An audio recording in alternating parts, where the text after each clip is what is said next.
नमस्कार दोस्तों, target exam academy में आप सभी का स्वागत है। मैं हूं ज्ञान प्रकाश और आज हम कवर करेंगे भारत संघ एवं उसका राज्य क्षेत्र तथा राज्यों का पुनर्गठन।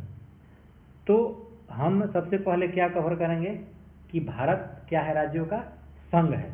वो कौन कहता है? तो अनुच्छेद 1 कहता है कि भारत अर्थात इंडिया राज्यों का संघ है। सेकंड स्टेप क्या कहता है कि भारत को राज्यों का संघ कहा गया है, न कि राज्यों का महासंघ। ठीक है, ये कोई राज्यों का महासंघ नहीं है। ठीक है, अब कहता है क्या है इसमें, तो इसमें अब समझने वाली बात क्या है यहाँ पर कि भारत राज्यों के समझौते से नहीं बना है। जो भारत का जो राज्य भारत से जुड़े हुए हैं, ऐसा नहीं कि समझौते के तहत है, ऐसा नहीं है। ठीक है, कोई भी राज्य भारत से अलग नहीं हो सकता। कोई भी राज्य यदि चाहे तो भारत से अलग नहीं हो सकता है। और तीसरा है, संसद आवश्यकता पड़ने पर राज्यों का पुनर्गठन कर सकती है। आप देखे हैं पुनर्गठन की है ना, जब आपको जो हैदराबाद जो बना, जो तेलंगाना का राजधानी कौन हैदराबाद है अभी, तो कभी आंध्र प्रदेश का राजधानी हुआ करता था। अभी जो रांची है, बिहार के जो झारखंड राजधानी रांची है, इस तरह झारखंड कहाँ थी? बिहार में। तो संसद को यह पावर है, यह शक्ति है कि वह राज्यों का पुनर्गठन कर सकती है। ठीक है, आगे चलते हैं कि भारत का राज्य क्षेत्र। तो भारत का जो राज्य है वो 3 क्षेत्र यानी 3 भागों से मिलकर बनता है। कौन कौन? राज्यों का क्षेत्र, संघ राज्य क्षेत्र और भविष्य में प्राप्त क्षेत्र। मतलब कि जैसे अभी जो राज्य है, जैसे बिहार, बंगाल, उड़ीसा, ये सब राज्य क्षेत्र हो गए। और संघ राज्य क्षेत्र का मतलब क्या होता है? जैसे जो यूनियन टेरिटरी है, जैसे दिल्ली हो गया, चंडीगढ़ हो गया, जो केंद्र शासित प्रदेश कहलाते हैं, वो हो गए। और तीसरा भविष्य में, यदि मान के चलिए कोई भविष्य का या दूसरे देश का राज्य जो हमें प्राप्त होता है, तो वह जो है इसके अंतर्गत आएगा और उसे भारत के क्या कहते हैं, देश का जो सीमा क्षेत्र है उसमें शामिल किया जा सकता है। नेक्स्ट है भाग 3, क्या है? अनुच्छेद 2 क्या कहता है? अनुच्छेद नए राज्य का प्रवेश या स्थापना, यानी कि भारत में नए राज्यों का प्रवेश या स्थापना क्या कहता है कि यदि भविष्य में कोई नया क्षेत्र भारत में शामिल होता है तो संसद उसे राज्य बना सकती है। जैसे सिक्किम का भारत विलय, जो सिक्किम है वो भारत का हिस्सा नहीं था, यह एक अलग जैसे राज्य था, वो बिल्कुल अलग तरह का, उसका जो क्षेत्र था अलग था, उसका अपन राज्य था। ठीक है, लेकिन यह क्या, भारत में इसका विलय हो गया। तो भारत में विलय किस अनुच्छेद के तहत? अनुच्छेद 2 के तहत। नेक्स्ट भाग 4 में आते हैं। अनुच्छेद 3 सबसे महत्वपूर्ण क्या है इसमें? संसद की शक्ति, संसद क्या कर सकती है? तो संसद क्या कर सकती है? संसद नया राज्य बना सकती है।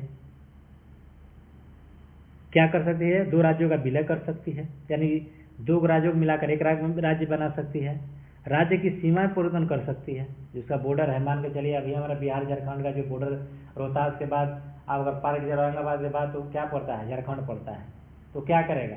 औरंगाबाद को उसमें शामिल कर सकता है। ठीक है, इसके बाद है राज्य क्षेत्र बढ़ा सकती है, जो राज्य का क्षेत्र है उसको बढ़ा सकती है। ठीक है, फिर है राज्य का क्षेत्र घटा भी सकती है। जैसे मान के चले एग्जाम्पल के किसी राज्य का क्षेत्रफल 1 किलोमीटर है, खैर 1 किलोमीटर तो नहीं होगा, सपोज डेट मान के चलिए 1 किलोमीटर है, तो उसको 800 किलोमीटर भी कर सकती है, या चाहे तो उसको 1600 किलोमीटर भी कर सकती है। ठीक है, अब राज्य का नाम बदल सकती है, बिल्कुल बदल सकती है, यदि चाहे तो राज्य का नाम बदल सकती है। ठीक है, मान के चलिए बिहार का है तो कुछ और नाम रख सकता है, यूपी का नाम है तो कुछ और रख सकता है। तो इसका ट्रिक आप याद रखिएगा क्या है कि क्या क्या है इसमें अनुच्छेद 3 में कि नया नाम सीमा क्षेत्र, नया नाम सीमा क्षेत्र। ठीक है, यही है नया नाम सीमा क्षेत्र, नया राज्य बना सकती है। ठीक है, कोई दिक्कत? ठीक है, नेक्स्ट आगे बढ़ते हैं। राज्यों की पुनर्गठन की प्रक्रिया, यानी राज्यों का पुनर्गठन। अब देखिए ध्यान से कि यदि बिहार का नाम बदलना हो तो क्या होगा। सपोज है दिल्ली, बिहार का नाम बदलना है, अभी मैंने कुछ समय पहले बताया था कि मान लो बिहार का नाम कुछ भी चेंज कर सकता है, तो आखिर बिहार का अगर नाम बदलना हो तो क्या होगा? तो सबसे पहले क्या होगा आपका कि सबसे पहले राष्ट्रपति की अनुमति से विधेयक संसद में आएगा, यानी कि राष्ट्रपति की अनुमति से विधेयक कहाँ आएगा, संसद में आएगा। ठीक है। दूसरा स्टेप क्या है कि राष्ट्रपति संबंधित राज्य की विधानसभा से राय मांगेंगे, क्योंकि हर राज्य में अपनी विधानसभा होती है। ठीक है। कहीं कहीं जो है वो विधान परिषद भी है, तो वहाँ की विधानसभा से राय मांगेगी। लेकिन इसमें इम्पोर्टेंट तथ्य यह फैक्ट है कि राज्य की राय अनिवार्य नहीं होती। वह राज्य से दिए गए राज्य जो राय है, विचार है, विमर्श है, उसको मान भी सकता है, नहीं भी मान सकता है। ठीक है। तीसरा है संसद साधारण बहुमत से विधेयक पारित कर देगी, यानी जो साधारण जो बहुमत होता है, सिंपल मेजोरिटी, उसी से यह पारित कर देगी। ठीक है।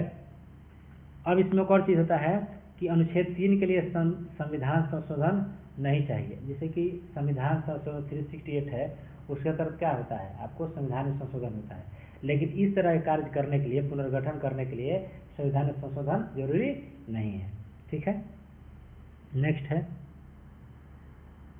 अनुच्छेद 4, कहता है कि अनुच्छेद 2 और 3 के अंतर्गत बनाए गए कानून संविधान संशोधन नहीं माने। जिससे कहने का मतलब है कि जो 2 और 3 के अंतर्गत राज्य का विलय हो रहा है, राज्य का क्षेत्र बढ़ाया जा रहा है, राज्य का क्षेत्र घटाया जा रहा है, तो ऐसा करने से कोई संविधान में संशोधन नहीं माना जाएगा। यह कौन कहता है, अनुच्छेद 4 की संविधान संशोधन नहीं माना जाएगा, यानी कि अनुच्छेद 368 लागू नहीं होगा। अनुच्छेद 368 क्या है, संविधान संशोधन है ना। जो संविधान संशोधन है वो क्या है, 368 में। ठीक है। नेक्स्ट, क्या संसद भारत की भूमि किसी दूसरे देश को दे सकती है? क्या संसद भारत की भूमि किसी दूसरे देश को दे सकती है? जैसे कहने का मतलब है कि मेरा जो क्षेत्रफल है, जो मेरा क्षेत्र है भारत का, तो क्या वो किसी अन्य देश को दे सकती है? तो महत्वपूर्ण है, इसका उत्तर है कि केवल अनुच्छेद 3 से नहीं। यदि आप चाहें कि हम सिर्फ अनुच्छेद 3 का प्रयोग करके उसको हम दे देंगे, ये संभव नहीं है। इसके लिए क्या करना होगा, संविधान में संशोधन करना होगा। उदाहरण के लिए क्या है, जब भारत बांग्लादेश की भूमि सीमा समझौता हुआ था 2015 में, ठीक है, तो क्या हुआ था, संविधान का 100वां संशोधन हुआ था। ठीक है। नेक्स्ट, देशी रियासतों का एकीकरण। देशी रियासतों का एकीकरण का मतलब समझ लीजिए कि जब हमारा देश आज़ाद हुआ था तो 562 देशी रियासतें थी। 562 छोटी छोटी देशी रियासतें थी। सोचिए कितना भागों में बटा हुआ था हमारा देश, कितना टुकड़े टुकड़े में बटा हुआ था। अब क्या है कि इसको जो 562 है जो देशी रियासत है, इसका विलय करने का श्रेय किनको जाता है? तो हमारे प्रथम जो गृह मंत्री थी कौन थे, सरदार वल्लभ भाई पटेल मुख्य रूप से, और दूसरा के थे बीपी मेनन। इनका बहुत बड़ा योगदान था जो रियासतें थे उनको एकीकरण करने के लिए। ठीक है। नेक्स्ट है राज्य पुनर्गठन आयोग 1953 में। एक जैसे कि आयोग बनता है ना, वेतन आयोग, 7वां वेतन आयोग, 8वां वेतन आयोग, उसी तरह से आपको राज्य पुनर्गठन आयोग 1953 में बना था। तो इसके अध्यक्ष कौन थे? तो इसके अध्यक्ष थे आपको फजल अली। कौन? फजल अली। और 2 सदस्य कौन? के.एम. पनिक्कर और एच.एन. कुंजरू। याद रखिएगा कि राज्य पुनर्गठन आयोग के अध्यक्ष कौन थे? तो फजल अली। ठीक है, क्वेश्चन पूछ देता है आपको। इसके बाद आता है कौन? अब चूंकि कोई भी आयोग गठन होता है तो उसका एक उद्देश्य होता है और उसके बाद वो जवाब देता है। तो यह क्या दिया था कि राज्यों का पुनर्गठन के लिए भाषाई आधार पर, यानी भाषा का आधार पर, यानी बंगाली है तो बांग्लादेश बना देते, पश्चिम बंगाल बना दिए। ठीक है। भोजपुरी है तो मतलब भोजपुरी के नाम से कोई राज्य का नाम रख देंगे। पंजाबी बोलता है तो पंजाब रख दिए। तो इस तरह के क्या किया था, यह समर्थन किया गया था। किसमें किया गया था? राज्य पुनर्गठन आयोग 1953 की रिपोर्ट में क्या कहा गया था कि यह भाषाई आधार पर राज्य का गठन कर सकते हैं। फिर आता है कि 1956 के बाद बने राज्य। 1956 के बाद कौन कौन से राज्य बने हैं? तो 1960 में महाराष्ट्र गुजरात है, 63 में नागालैंड है। याद सबसे निगाह से आप लोग याद कर लीजिएगा, फिर इसको स्क्रीनशॉट कर लीजिएगा। 1960 में महाराष्ट्र, 63 में नागालैंड, 66 में आपको कौन है? हरियाणा है, हिमाचल प्रदेश, मेघालय है 72 में, 72 मणिपुर है, 72 त्रिपुरा है, 75 में सिक्किम है। ठीक है, एक और स्लाइड होगा उसमें, उम्मीद है। और जो शेष बचा है आप इसको स्क्रीनशॉट कर लीजिए, ठीक है, स्क्रीनशॉट कर लीजिए, आपको याद रहेगा। नेक्स्ट, अब क्या है कि इस तरह से जो राज्य है, तो अभी भारत की वर्तमान स्थिति क्या है, तो 28 जो है वो राज्य है और 8 क्या है, केंद्र शासित प्रदेश है। जैसे वैसा क्षेत्र या वैसा राज्य जिसका नियंत्रण सीधे केंद्र के पास है, वो कौन होता है, केंद्र शासित प्रदेश कहलाता है। जैसे दिल्ली हो गई, चंडीगढ़ हो गया, अंडमान निकोबार हो गया, ठीक है। और 28 राज्य जैसे बिहार, बंगाल, उड़ीसा, झारखंड, महाराष्ट्र, ये सब क्या है, राज्य हो गए, ठीक है। नेक्स्ट है, अब देखिए क्या है कि परीक्षा में जो बार बार पूछे जाने वाले प्रश्न है, आप देख लीजिए इसमें, ये प्रश्न बार बार पूछे जाते हैं। कौन सा है, तो पहला प्रश्न कहता है क्या कि भारत को राज्यों का संघ किस अनुच्छेद में कहा गया है। भारत को राज्यों का संघ का अनुच्छेद किस में कहा गया है, तो अनुच्छेद 1 में। किस में, अनुच्छेद 1 में, ठीक। अब पता है नया राज्य बनाने की शक्ति किसके पास है, राज्य का नाम बदलने की शक्ति किसके पास है, तो ये दोनों का जो आंसर होगा संसद, किसके पास, संसद, ठीक है। तो राज्य पुनर्गठन आयोग के अध्यक्ष कौन थे, मैंने जस्ट बताया है, कौन थे, फजल अली, कौन, फजल अली, ठीक है। इसके बाद है संविधान संशोधन कब आवश्यक होगा, कब आवश्यक होगा, जब किसी भारतीय क्षेत्र के जो सीमा क्षेत्र का जो राज्य या फिर क्षेत्र है किसी अन्य देश को देना होगा, तो उस समय क्या होगा, उसको करना पड़ेगा, संविधान में संशोधन करना पड़ेगा। जैसे जो भारत बांग्लादेश जो भूमि सीमा समझौता हुआ था 2015 में, उसमें क्या हुआ था, संविधान संशोधन हुआ था, ठीक है।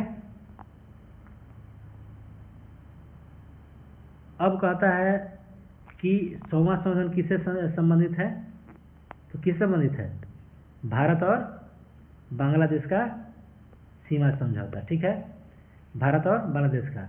और भारत में वर्तमान में कितने राज्य और कितने केंद्र शासित प्रदेश हैं, तो कितने हैं, 28 राज्य है, ठीक है, और 8 क्या है, केंद्र शासित प्रदेश, ठीक है। तो इस तरह से अब क्या है, आपको 8 क्वेश्चन है, आप 8 बिल्कुल स्क्रीनशॉट कर लीजिएगा, ठीक है, इसको याद आपको हो जाएगा। नेक्स्ट है, इसको एक बार रिवीजन कर लेते हैं। क्या अनुच्छेद 1 क्या है, तो भारत राज्यों का संघ है। अनुच्छेद 2 क्या है, तो नए राज्य का प्रवेश है, ठीक है। अनुच्छेद 3 क्या है, नया राज्य, सीमा, नाम और क्षेत्र में परिवर्तन। अनुच्छेद 4 क्या कहता है, यह संविधान संशोधन नहीं माना जाएगा, यानी कि जो 2 और 3 के द्वारा जो भी कार्य किए गए, चाहे वो नया राज्य बनाना हो, सीमा बनाना हो, नाम देना हो, क्षेत्र परिवर्तन करना हो, यह संविधान संशोधन नहीं माना जाएगा, ठीक है। 1953 में फजल अली आयोग क्या था, राज्यों का पुनर्गठन, ठीक है। 1956 में क्या था, राज्य पुनर्गठन अधिनियम आया था, ठीक है। वर्तमान में भारत में कितने राज्य हैं, 28 राज्य और 8 केंद्र शासित प्रदेश, ठीक है। तो इस तरह से आज का जो आज सेशन है क्लास समाप्त हुआ। यदि आपको क्लास पसंद आया हो, सेशन पसंद आया हो, तो इस वीडियो को लाइक करें, शेयर करें और सब्सक्राइब करना ना भूलें। आपसे उम्मीद करते हैं कि आप इसे पूरी शिद्दत के साथ पढ़े होंगे, ठीक है। तो अब मिलते हैं नेक्स्ट क्लास में, तब तक के लिए धन्यवाद।